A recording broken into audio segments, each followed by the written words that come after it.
శ్రీ గురుభ్యో నమః. శ్రీకృష్ణ పరమాత్మనే నమః. శ్రీకృష్ణ పరమాత్మనే నమః. శ్రీమద్భగవద్గీత అత తృతీయోऽధ్యాయః కర్మయోగః. అర్జున ఉవాచ ఓం ధ్యాయసి చేత్ కర్మణస్తే మతా బుద్ధిర్జనార్దన తత్కిం కర్మణి ఘోరే మాం నియోజయసి కేశవా.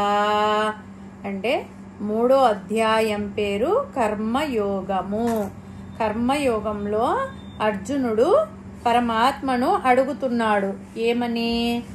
ధ్యాయసి చేత్ అంటే శ్రేష్టమైనది అని చెప్తున్నావు. ఏది? కర్మనస్తే మత బుద్ధి జనార్దన. జనార్దన కర్మ కంటే జ్ఞానయోగము గొప్పది అంటున్నావు. కర్మ కంటే జ్ఞానం గొప్పదైనచో శ్రేష్టమైనచో మళ్ళా నన్ను తత్కిం కర్మని ఘోరేమాం, నన్ను ఘోరమైన కర్మ మార్గంలో ఉండమంటున్నావు. ఈయనది ఘోరం అంటే భయంకరమైన యుద్ధం కదా ఈయన కర్మ మార్గము. నియోజేసి కేశవ, నన్నేలా నియమిస్తున్నావు అట్లా అని ఆయన డౌట్ అడుగుతున్నాడు. అంటే ఏం పలుకుతున్నాడంటే జనార్దన. జనార్దన అంటే జనులను రక్షించే వాడివి, జన్మకు కారణమైన అజ్ఞానాన్ని పోగొట్టే వాడివి నీవు. అంతేకాకుండా కేశవ, ఈ శ్లోకంలో అర్జునుడు వినయంగా పరమాత్మను జనార్దన కేశవ అని 2 రకాలుగా ప్రార్థిస్తున్నాడు. జనార్దన అంటే చెప్పాను కదా, జనులను రక్షించేవాడివి, జన్మకు కారణమైన అజ్ఞానాన్ని పోగొట్టేవాడివి నీవు. అంతేకాకుండా కేశవ అంటే మానవులకు ఉండే బుద్ధి క్లేశాలను పోగొట్టడమే నీ కర్తవ్యంగా ఉంచుకున్న వాడివి. కేశి అనే మొదలగు రాక్షసులను సంహరించిన వాడివి నీవు. అట్టి నిన్ను ప్రార్థిస్తున్నాను. నీ మాటల వలన జ్ఞాన మార్గం శ్రేష్టమైనది అని అంటున్నావు, మరలా నీవే కర్మ మార్గంలో ఉండు అంటున్నావు. నా కర్మ మార్గము భయంకరమైన యుద్ధము, ఘోరంగా ఉంది. ఈ కర్మ మార్గంలోనికి వెళ్ళమని నన్నెందుకు ప్రోత్సహిస్తున్నావు?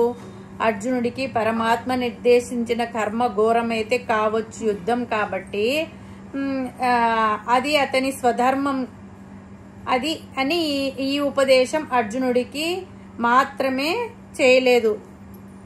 ఆయన స్వధర్మం యుద్ధం అంతే, మనందరికీ చేశాడు. మన కర్మ అంత ఘోరమైనది కాదు కదా. కర్మ మార్గం చాలా జటిలమైనది. నిరంతర శ్రమ చేయాలి, నిరంతర శ్రమ చేయాలి, జాగ్రత్తగా ఉండాలి. కర్మ మార్గంలో మనము ఎంతవరకు అధికారం ఉంది, దానిని మనం దాటితే ఎంతవరకు ఉంటుంది అనేది కూడా ఉంటాయి. ఓం 3లో 2వ శ్లోకం. ఓం వ్యామిశ్రేణేవ వాక్యేన బుద్ధిం మోహయసీవ మే తదేకం వద నిశ్చిత్య ఏన శ్రేయోః మాప్నుయాం.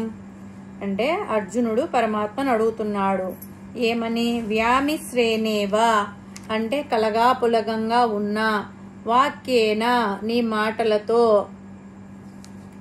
బుద్ధిం మోహయసీవమే బుద్ధిని భ్రమింపజేయనట్లు ఉన్నాయి. తత్ ఏకం వద నిశ్చిత్య అట్టి ఒక మార్గం. తత్ ఏకం అంటే ఒక మార్గము, నిశ్చిత్య నిశ్చయముగా, వధ చెప్పుము, ఏన నాకు దేని చేత, శ్రేయో శ్రేయస్సు, అహం నేను పొందుతాను, ఆప్నుయాం అంటే పొందుతాను. అంటే ఏమంటున్నాడంటే అర్జునుడు పరమాత్మతో, నీ మాటలు స్పష్టంగా ఉన్నాయి కానీ 2 కలిసిపోయినాయి, కలగాపులగంగా ఉన్నాయి. నా బుద్ధిని భ్రమకు లోను అగు పరిస్థితి చేస్తున్నాయి. కనుక నాకు ఈ రెండింటిలో ఏ మార్గం మంచిది, ఏ మార్గం వలన నేను శ్రేయస్సును పొందుతాను. శ్రేయస్సు అంటే పరమాత్మ పురుషార్థాన్ని పొందుతాను.